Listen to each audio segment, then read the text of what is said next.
La réflexion de ce dimanche, le 20 juillet 2025, qui est le 16e dimanche du temps ordinaire, année C. L'Église, dans la liturgie de ce dimanche, l'Église nous demande de méditer sur deux sortes d'hospitalité. La première, c'est l'hospitalité que j'appelle physique ou matérielle. Nous avons vu dans notre première lecture qui est tirée du livre de Genèse, chapitre 18, verset 1 à 20. Abraham et Sarah ont pratiqué cette hospitalité. Et puis dans l'évangile, qui est tiré de l'évangile selon saint Luc, chapitre 10, verset 38 à 42, Marthe, la sœur de Marie, Marthe aussi a pratiqué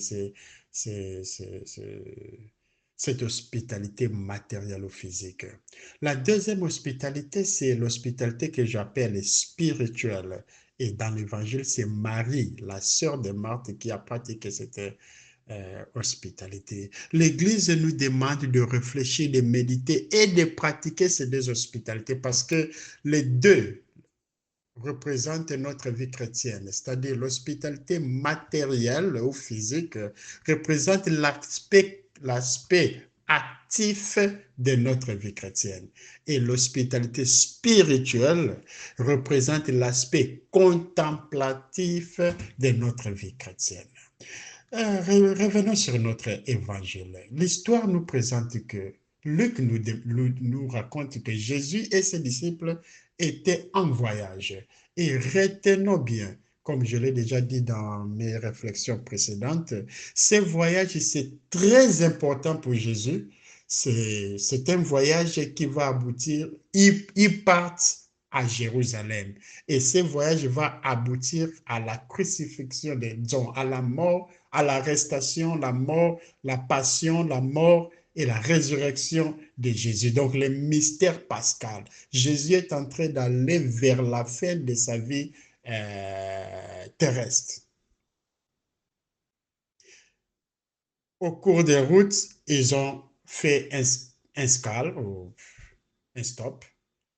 Et Luc nous dit seulement, c'est comme si c'est seulement Jésus qui est entré dans la maison de Marthe et Marie, parce qu'il ne parle plus des disciples. Bon, on sous-entend peut-être les disciples aussi sont partis visiter peut-être leurs connaissances, ils connaissaient certaines personnes dans ces villages, on ne sait pas. Mais au moins, Luc veut que nous puissions focaliser sur la conversation ou bien ce qui se passe entre Marthe, Marie et Jésus. Il nous dit que Marthe était préoccupée dans la cuisine. Bien entendu, peut-être Jésus était pressé de continuer son voyage, alors les repas doivent être prêts. Ou bien Jésus, comme voyageur, était vraiment affamé et Marthe, comme tu vois, elle voulait que les repas soient prêts pour servir leurs visiteurs. Mais comme le repas n'était pas prêt ou elle seule ne pouvait pas faire tout ce travail, elle demande l'aide de sa sœur. Le problème maintenant se pose. Réfléchissons un peu. Marthe n'est pas partie directement à sa sœur, mais elle a transité par Jésus. Demande à ma sœur de venir m'aider. En fait, la demande de Marthe n'est pas mauvaise. Elle est préoccupée pour servir son visiteur. L'Église nous demande d'être actifs, d'être de Marthe dans notre temps, dans nos quartiers, dans nos vies, dans nos familles, d'aider les gens, d'avoir ce souci-là, d'aider les gens dans l'immédiat. Ça, c'est le premier aspect, l'hospitalité physique. Dans l'hospitalité spirituelle, Marie, la sœur de Marthe, Luc, les portraits que Luc nous donne de Marie, la sœur de Marthe, c'est un portrait des disciples. Voici, Marie s'assoit sur le pied de Jésus en train de l'écouter. Voilà. Les postures, c'est comme un disciple. Nous tous, nous sommes les disciples. Nous devons être des maris aujourd'hui. S'asseoir sur le pied de Jésus en train de faire deux choses. Marie est en train de faire deux choses ici. L'écouter et les contempler. Voilà. Écoutez Jésus. Nous, les disciples d'aujourd'hui, de Marie d'aujourd'hui, nous devons nous asseoir sur les pieds de Jésus, d'abord l'écouter. Quand est-ce que nous l'écoutons? Quand nous venons à la messe. La messe est c'est la rencontre c'est notre rencontre avec Jésus. Et la première partie de la messe, c'est la célébration de la parole de Dieu. Lorsque nous célébrons cette première partie, du début de la messe jusqu'à la prière qu'on appelle le prière des fidèles, les intentions, tout ça, c'est la première partie. Lorsque nous la célébrons attentivement, je voulais dire, avec révérence, avec attention, nous nous asseyons sur les pieds de Jésus en train de l'écouter comme Marie a fait. Et puis la deuxième chose, nous contemplons, quand aussi, à part la messe, quand nous participons nous lisons la Bible à la maison, ou bien nous participons au cours biblique, c'est nous asseyons aussi sur les pieds de Jésus en train de l'écouter, en train d'écouter la parole de Dieu. Et quand nous ouvrons nos Bibles à la maison, on fait le partage biblique avec les enfants, avec les parents, avec nous écoutons Jésus comme Marie fait maintenant. C'est juste l'Église nous pousse, nous donne le courage d'aimer la parole de Dieu, d'écouter la parole de Dieu, de lire la parole de Dieu. Et la deuxième chose que Marie fait, c'est aussi, elle contemple Jésus. Et nous sommes les chrétiens, nous devons pratiquer cet aspect de la contemplation. Et c'est cet aspect, nous le faisons dans la deuxième partie de la messe. Après la parole de Dieu qui s'achève aux prières des fidèles, comme nous appelons, dès que nous commençons, la deuxième partie commence avec ce que nous appelons les mabonza, la collection, le collecte plutôt, jusqu'à la fin de la messe, c'est la contemplation de l'Eucharistie. Nous contemplons Jésus dans l'Eucharistie. Et je nous invite, ou je nous encourage de participer à ces deux parties de messe avec attention, révérence. C'est la prière. Et quand nous recevons Jésus dans la communion, le corps et le sang de Jésus, nous les contemplons. Et plus encore, quand nous l'adorons, nous participons à l'adoration de ces sacrements, nous contemplons Jésus comme Marie. Chers frères et sœurs, lorsque Marthe a demandé à Jésus de demander à Marie de l'aider, en d'autres termes, Marthe voulait dire, pour le moment, la cuisine est plus importante. Pause ou bien interromps ta prédication. Laisse ma sœur interrompre sa contemplation et son écoute, qu'elle vienne d'abord m'aider à la cuisine. Cet aspect, Jésus lui répond, Marthe, entre les deux, l'hospitalité physique ou matérielle et l'hospitalité spirituelle, c'est l'hospitalité spirituelle qui a la priorité.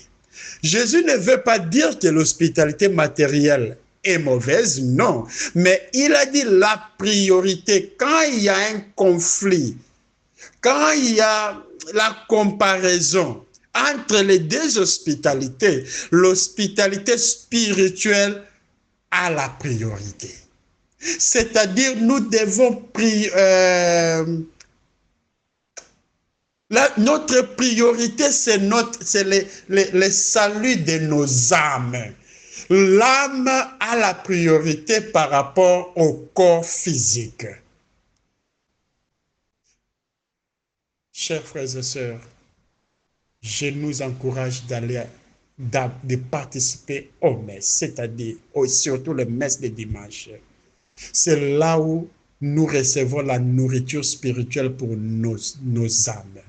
La priorité de tout. Il n'y a rien, je dis bien rien, qui peut nous stopper ou nous empêcher d'aller visiter, écouter, contempler notre Seigneur à la messe, surtout la messe de dimanche, à moins qu'il y ait vraiment une cause profonde, c'est-à-dire une maladie sérieuse.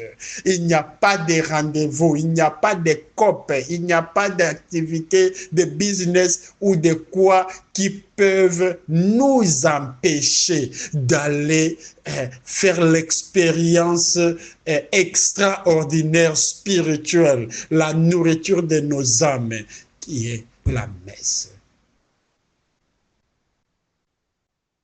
Je demande la grâce. Nous demandons la grâce au cours de cette messe de dimanche que nous et nos familles, nos amis, nos membres de famille puissent comprendre ces deux aspects de notre vie chrétienne. L'aspect actif, l'hospitalité matérielle physique, et l'aspect spirituel, l'hospitalité spirituelle.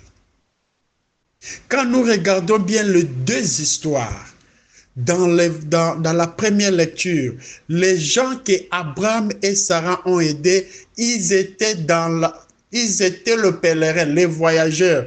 Je nous invite de lire la suite de cette lecture. Vous allez voir qu'ils étaient en voyage. Et Jésus aussi était en voyage. Marthe et Marie ont reçu Jésus en voyage. C'est-à-dire, cet aspect du voyage nous dit que nous tous, nous sommes en mouvement. Nous sommes en voyage de ce monde à la vie éternelle, au royaume de Dieu. Et dans notre voyage, nous nous fatiguons, nous avons besoin de l'hospitalité matérielle et l'hospitalité spirituelle pour bien atteindre notre destination. Ne négligeons pas ces deux aspects. Et la deuxième lecture de notre dimanche, qui est tirée du livre de la lettre de Saint Paul aux Colossiens, chapitre 1, verset 24 à 28, cette histoire, je prends seulement un aspect. Paul nous dit, Jésus est en chacun de nous. C'est-à-dire, Jésus est dans la vie de chacun de nous. Ça veut dire, quand nous pratiquons l'hospitalité matérielle ou physique, nous les pratiquons à Jésus. Quand nous aidons quelqu'un, nous aidons Jésus. Et quand nous pratiquons l'hospitalité spirituelle, c'est-à-dire écouter la parole de Dieu, nous écoutons Jésus. Quand nous contemplons dans la deuxième partie de la messe l'Eucharistie, nous contemplons Jésus. En bref, tout ce que nous faisons à nos prochains, nous le faisons à Jésus. Que Dieu nous bénisse et que cette messe d'aujourd'hui ou de ce dimanche nous donne les grâces nécessaires plutôt, pour que nous devenions des Abraham, Sarah, Marthe et Marie de notre temps. Aider les gens autour de nous et écouter Jésus, se mettre sur les pieds de Jésus, l'écouter et le contempler. Dans notre calendrier très occupé, 24 heures de la journée et 7 jours de la semaine, nous devons créer le temps pour écouter et contempler Jésus. Amen.